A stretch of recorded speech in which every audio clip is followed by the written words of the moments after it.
emplois, les liquidations des entreprises sous-traitantes et des fournisseurs, mais aussi les fermetures d'usines des donneurs d'ordre. Et il faut bien comprendre pourquoi ils nous attaquent de cette manière-là.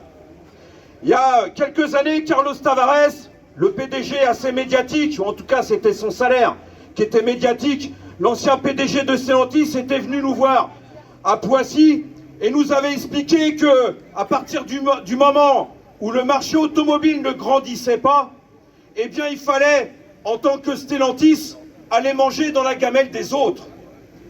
Aller manger dans la gamelle des autres, dans sa bouche, dans sa tête, ça voulait dire prendre des parts de marché à Renault, prendre des parts de marché à Toyota, à Volkswagen, aux constructeurs chinois, aux constructeurs japonais. Et je lui avais dit, mais là vous avez Flin là, qui est en train de fermer avec l'arrêt de la fabrication de la Zoé, vous devriez être content du coup. Eh bien nous on n'est pas contents. On n'est pas contents parce qu'on a nos frères là-bas qui travaillent. On a nos camarades, des militants mais aussi des travailleurs et des travailleuses. Il m'a répondu, monsieur Mercier, vous raisonnez en tant que citoyen, mais là il faut raisonner en tant que collaborateur. C'est-à-dire qu'il faut faire l'union entre les travailleurs et les patrons. Je lui ai répondu, je ne raisonne ni en collaborateur et ni en citoyen. Je ne suis pas un citoyen, je suis d'abord et avant tout un travailleur. Et c'est comme ça qu'il faut raisonner, les camarades.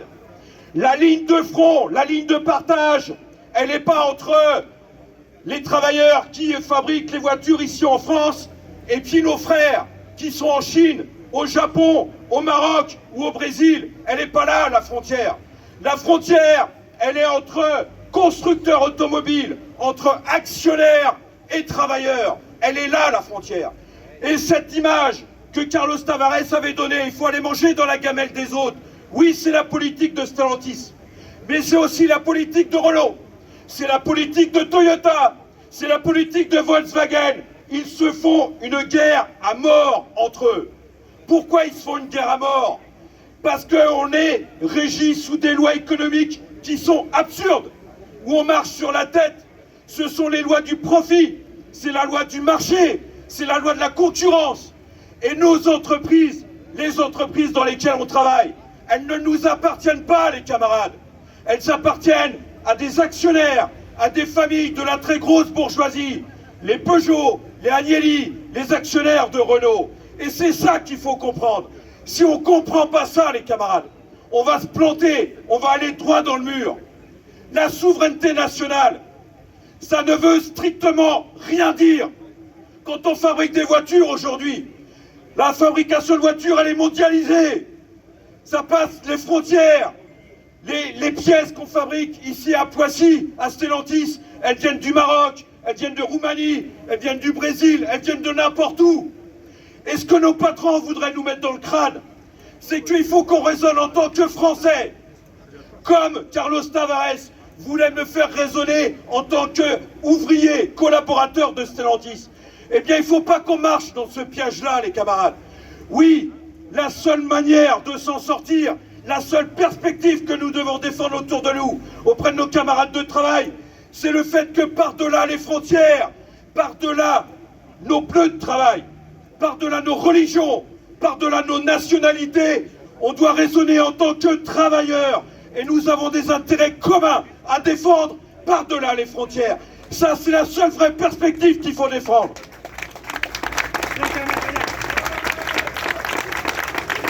Alors oui, ce sont les patrons qu'il faut foutre dehors. Ce sont les actionnaires qu'il faut foutre dehors. C'est eux qu'il faut empêcher de nuire et les empêcher de faire crever toute la société. Parce que leur guerre économique à outrance, leur guerre à mort, ils l'amènent avec notre peau, ils l'amènent avec nos familles, ils l'amènent en licenciant, en baissant les salaires, en dégradant nos conditions de travail. C'est ce qui explique aujourd'hui où on en est au niveau de la filière automobile. Mais c'est vrai pour tous les secteurs de l'économie. Alors oui, j'entends, on le sait tous, nos patrons ils touchent des centaines de millions d'euros d'aide publique. C'est vrai, mais ça date pas d'hier. Ça date pas de Macron, les camarades. Ça date de Sarkozy.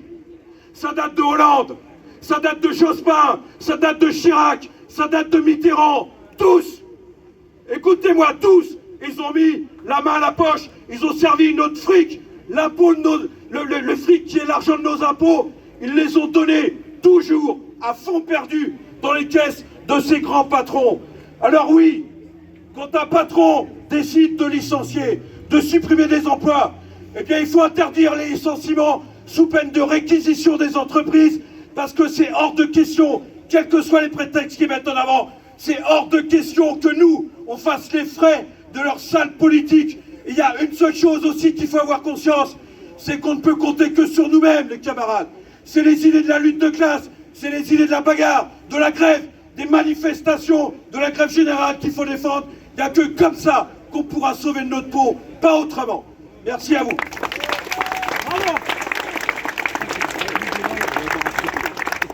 Marie-Hélène Duverger.